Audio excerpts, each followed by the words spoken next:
உலக மக்களே வணக்கம். பிரதர் சிஸ்டர், நான் ஆட்டோ ஓட்டும் போது சரிங்களா,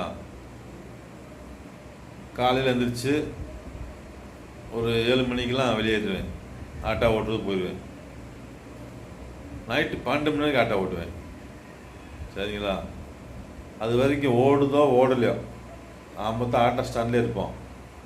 சரிங்களா, ஆட்டோ ஸ்டாண்டில் இருந்துட்டு அப்புறமேலுக்கு தான் வந்து தண்ணி எடுக்க வருவோம். 12 மணிக்கு மேலே தான் அந்த தண்ணி குழாயில் கூட்டம் குறையும், காலியாகலாம் போகாது. சரிங்களா மக்களே, 12 மணிக்கு மேலே 20 குடம் தண்ணி எடுக்கணும். நான் குடத்தை பூரா அள்ளி போட்டு போவேன். அந்நேரத்தில் நம்ம குடும்பத்தில் எந்திரிப்பாங்களா? பொம்பளையால் எந்திரிக்க மாட்டாங்க. நான் ஒருத்தனாத்தே எடுக்கணும். குடத்தள்ளி ஆட்டாவில் ஓட்டு போனோம்னா காற்றடிச்சுன்னா குடம் போன கீழே தவிரேன். ரோட்டில் மெயின் ரோட்டில் தவிட்டு குறுக்கு எத்தனையோ 4 ஓடம் 3 ஓடம்லாம். சரிங்களா, தண்ணி 12 மணிக்கு மேலே எடுக்கணும். ஆனால் தண்ணி குழாயில் காலையில் 3 மணிக்கெல்லாம் மக்கள் எந்திரிச்சு தண்ணி எடுக்க ஆரம்பிச்சிடும். சரிங்களா, நான் எத்தனையோ பார்த்துருக்கேன். 3 மணிக்கெல்லாம் தண்ணி பைப்பில் ஆள் நிற்கும். இப்போ தான் அடி உலகம் காலியாக போச்சுல, அதனால் 3 மணிக்கு மக்கள் எந்திரிச்சிருவாங்களா, எந்திரிச்சு தண்ணி பிடிக்க ஆரம்பிக்கிறவங்க நைட்டு 12 மணி வரைக்கும் அந்த இடத்த காலி பண்ண மாட்டாங்க.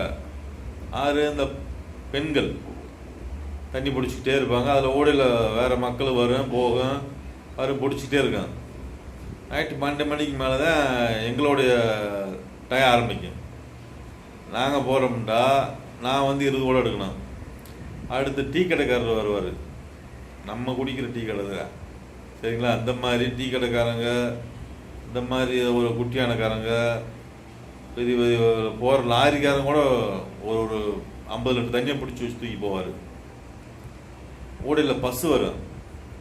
பஸ்ஸுக்காரர் வந்து என்ன செய்வார்னா, அவர் வந்து பகலில் பிடிச்சி போகிறவர். பஸ்ஸுக்காரர் ஒரு டப்பா நிறையா வால் நிறையா சின்ன சின்ன 1 லிட்டர் வாட்டர் கேனா ஒரு 10 கேனா போட்டு அவர் பிடிச்சி போவார். இந்த மாதிரி பிரச்சனைலாம் பகலில் நடக்கும். நாங்கள் நைட்டு சரிங்களா தண்ணி பிடிச்சா அந்நேரமாக 12 மணிக்கு போய் பிடிக்க முடியாது. இப்போ 10 கூட பிடிக்க முடியாது. எவ்வளோ நேரம் ஆகும்னு உங்களுக்கே தெரியும். அப்போ அது வரைக்கும் மற்ற ஆளு பூரா சண்டையை பிடிக்கும். அந்நேரமாக 12 மணிக்கு பொம்பளையால் வருவாங்க தண்ணி பிடிக்க. ஏன்னா அந்நேரம் தானே ஃப்ரீயாக இருக்குண்டு. பகலில் கூட சண்டை வரும், பல பிரச்சனைலாம் வரும். நைட்டு 12 மணிக்கு போனாலும் அந்த குழாயில் தண்ணி பிடிக்க முடியாது. அப்போது எவ்வளோ நேரம் எங்கள் டைம் வேஸ்ட் ஆகுது சொல்லுங்கள் மக்களே. ஒரு மனிதன்